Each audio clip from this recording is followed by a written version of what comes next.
Olá, Rota 9503, o nosso espaço para entender, conhecer, aprofundar, estudar a legislação de trânsito. Estamos na Rádio em Trânsito, a primeira rádio web que informa, orienta e entrevista pessoas relacionadas com a temática trânsito. Podemos divulgar o seu produto, o seu serviço. Venha conosco fazer parte deste time. Já estão com a gente Emperia Educacional, Recursos de Multas de Piracicaba, Trânsito e Educação, Cavalcante Seguros, nossos patrocinadores. Lembrando que o nosso espaço aos domingos de manhã é para estudar.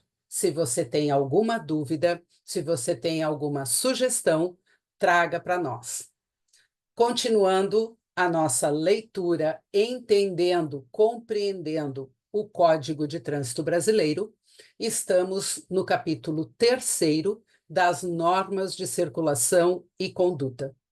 Vamos começar com o artigo 40, falando das luzes do veículo. O uso de luzes obedece a algumas determinações previstas no Código de Trânsito Brasileiro. Inciso 1º do artigo 40. O condutor deve manter aceso o farol do veículo por meio de luz baixa à noite. Então, onde há luz artificial à noite, o condutor deve transitar com o veículo com os faróis em luz baixa. Durante o dia, o farol em luz baixa deve ser usado em túneis, locais fechados, ou em situação de chuva, neblina ou cerração. Nas vias não iluminadas, o condutor pode usar a luz alta, exceto quando houver outro veículo em sentido contrário ou no mesmo sentido à sua frente. Por quê? Porque a luz alta causa o ofuscamento. Então, o inciso 2º do artigo 40, a luz alta é somente à noite, onde não há luz artificial e que não tenha outros veículos na via, nem em sentido contrário, nem à sua frente. Inciso 3º, a troca de luz baixa e alta, o chamado sinal de luz. Luz alta e luz baixa de forma intermitente por curto período de tempo. Só pode ser usado o sinal de luz com o objetivo de advertir outros condutores e para indicar a intenção de ultrapassagem, quando você vai alertar o outro condutor que existe um risco à segurança. O condutor também tem relação com o uso do pisca-alerta, que, aliás, está sendo muito usado de forma equivocada nas ruas do Brasil, não é verdade? Vamos entender o que a lei estabelece com relação ao uso do pisca-alerta. Diferente do que a gente vê aí fora, das pessoas usando o alerta para qualquer coisa, em qualquer situação, nós vamos entender agora que no artigo 40 está bem claro, no inciso 5º, o condutor deve utilizar o pisca-alerta apenas nas seguintes situações: duas. Primeiro, imobilização ou situação de emergência. Segundo, quando a regulamentação da via determina. O que quer dizer isso? O pisca-alerta só pode ser usado quando o veículo estiver imobilizado ou por uma situação de emergência, ou ainda quando tem uma placa. A regulamentação da via determina o uso do pisca-alerta. Então, diferente do que a gente vê aí fora, o pisca-alerta não pode ser usado com veículo em movimento, não pode ser usado para qualquer parada do veículo na via, para qualquer imobilização do veículo e também não pode ser usado porque o semáforo ficou amarelo e eu vou reduzir velocidade porque vai ficar vermelho o foco semafórico. Então, o uso do pisca-alerta está bem claro no artigo 5º do artigo 40. Inciso 5º. Veículo com pisca-alerta ligado somente em imobilização ou situação de emergência ou quando a regulamentação, a placa, determinar. Durante a noite, quando o veículo está em movimento, deve ser mantida acesa a luz de placa. A luz de placa traseira é obrigatória à noite, quando o veículo está em movimento. Ainda, o condutor deve manter acesas à noite as luzes de posição, entre aspas, lanterna, sinaleira. Luz de posição é aquela luz mais baixa, que é a luz baixa do farol, que fica junto ao conjunto do farol. Essa luz deve ser usada à noite, quando o veículo estiver parado para fins de embarque ou desembarque de passageiros ou efetuando operação de carga e descarga de mercadorias. O artigo 40 também tem 2 parágrafos.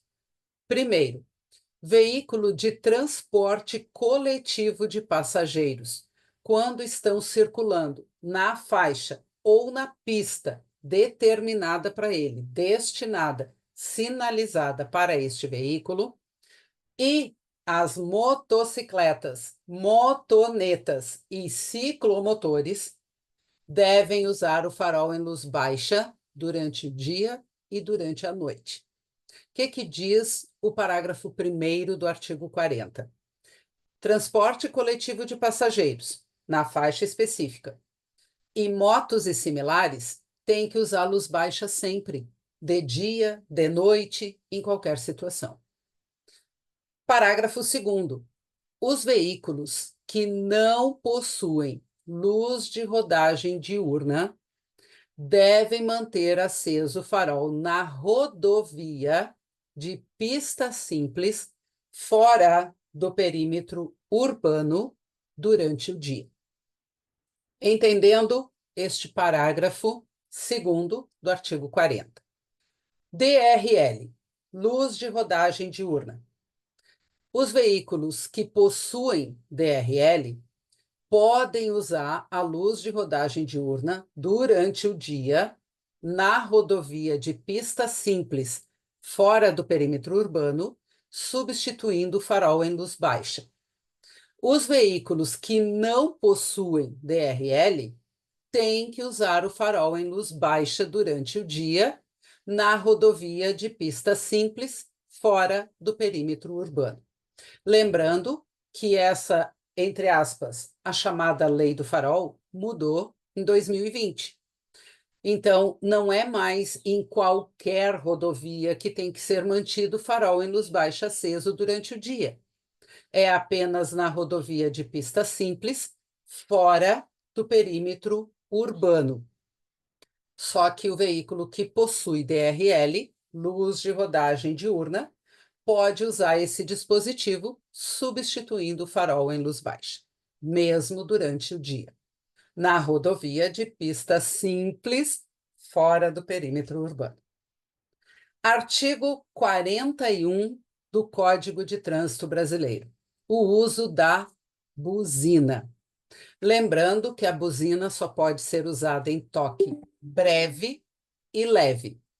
Em quais situações? A gente não pode usar buzina para qualquer coisa. A gente vê muito o uso equivocado da buzina. Então, vamos entender o que a lei determina, o que a lei permite, quando que é possível usar a buzina. Lembrando que a buzina é equipamento obrigatório, tem que estar funcionando. Então, para usar a buzina, quando houver uma advertência necessária, para evitar o sinistro. Então, um alerta, né? Existe um perigo, então vou usar a buzina. Ou quando houver a intenção de ultrapassagem fora da área urbana. Reforçando, artigo 41. Uso da buzina. Toque leve e breve. Somente para advertir outro condutor de perigo, para evitar um sinistro, ou para comunicar ultrapassagem fora do perímetro urbano. Artigo 42, a frenagem. Olha como o capítulo 3º do CTB, ele é complexo, mas ele é bem focado. Normas de circulação e conduta. Artigo 42. Nenhum condutor deve frear bruscamente o seu veículo, salvo por razões de segurança. Então, aquela questão do condutor reduzir a velocidade com cuidado, dirigir com atenção, zelar pela segurança, ela está presente durante todo o texto da lei. É importante a gente entender essa relação da velocidade. Por isso, o artigo 43. Ao regular a velocidade, o condutor deve observar constantemente as condições físicas da via, as condições do veículo que está dirigindo, as condições da carga que esteja transportando, as condições meteorológicas e, claro, as condições de trânsito, a fluidez, a intensidade, o fluxo, o tráfego, sempre obedecendo o limite máximo de velocidade estabelecido para a via. Além disso, para decidir a velocidade, o condutor não pode obstruir a marcha normal dos outros veículos que estão em circulação, a não ser que haja um motivo, né? Um problema, uma situação que justifique. E também tem que transitar numa velocidade que dê segurança. Se houver uma situação de risco ou perigo que possa, por exemplo, comprometer e levar a uma velocidade anormalmente reduzida, o condutor tem que redobrar a atenção. Sempre que quiser reduzir a velocidade, o condutor deve antes certificar-se que pode reduzir velocidade sem oferecer riscos nem inconvenientes para outros condutores e também que não haja um perigo iminente para qualquer usuário da via. E o condutor deve indicar de forma clara e com antecedência a sinalização do que ele quer fazer. Então, indicar com antecedência uma manobra de redução de velocidade, sinalizando para o outro condutor. Quando você vai fazer uma conversão, você usa a luz indicadora de direção, pisca, seta. Quando você vai reduzir velocidade, você usa a luz de freio. Quando você aciona o pedal do freio, acende a luz de freio lá atrás, sinalizando para quem está atrás que você está reduzindo velocidade. É isso que nos traz o inciso 3º do artigo 43 do Código de Trânsito Brasileiro. Lembrando que estamos no nosso espaço da Rádio em Trânsito, estudando, entendendo, compreendendo a legislação de trânsito, Rota 9503. Rádio em Trânsito é a primeira rádio web que informa, orienta e entrevista pessoas relacionadas com a temática trânsito. Podemos também divulgar o seu produto, o seu serviço. Venha fazer parte do nosso time. Já estamos com Emperia Educacional, Recursos de Multas de Piracicaba, Trânsito e Educação, Cavalcante Seguros, esse time que busca salvar vidas. Rota 9503, o nosso espaço de legislação de trânsito aos domingos de manhã.